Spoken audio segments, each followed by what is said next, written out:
m'appelle Lorraine Bastide, je suis journaliste et je suis porte-parole de l'association Prenons la Une.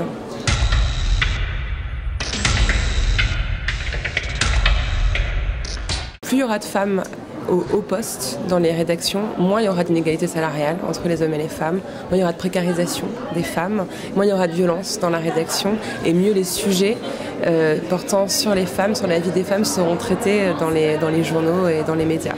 Donc en tout cas on pense à Prenons la Une que le fait de nommer des femmes à des postes de direction est un levier pour améliorer en règle générale tout ce qui concerne les droits des femmes dans les médias.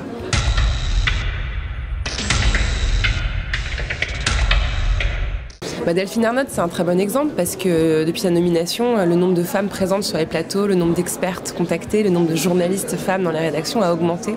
C'est une démarche très volontariste. Elle a fixé des objectifs chiffrés et elle a réussi à les atteindre. Je crois qu'il y a aujourd'hui 40% d'expertes sur France Télévisions, ce qui n'était pas le cas avant sa nomination.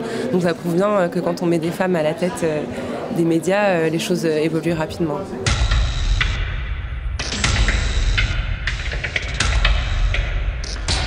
En novembre 2016, on a partagé avec les médias des outils pour les journalistes pour mieux traiter les violences faites aux femmes dans leurs pages. Donc ça, c'est un outil qu'on a mis en ligne il y a déjà un peu plus d'1 an, qui est cruellement d'actualité encore aujourd'hui, qu'on continue à diffuser régulièrement, à rappeler aux médias, parce que malheureusement on continue encore à lire des drames passionnels, on continue encore, il n'y a qu'à voir avec l'affaire Bertrand Cantat aujourd'hui, à lire des titres hallucinants, on a l'impression que c'est lui qui est victime d'agression alors qu'il faut quand même rappeler qu'il a assassiné une femme. Ensuite, on a aussi préconisé certains mécanismes à mettre en place en interne dans les rédactions pour lutter contre le harcèlement des journalistes dans les rédactions. Nous, on préconise que les DRH dans les médias mettent en place des cellules pour que les femmes puissent venir parler dans un endroit en toute sécurité, sans risquer pour leur carrière ou autre.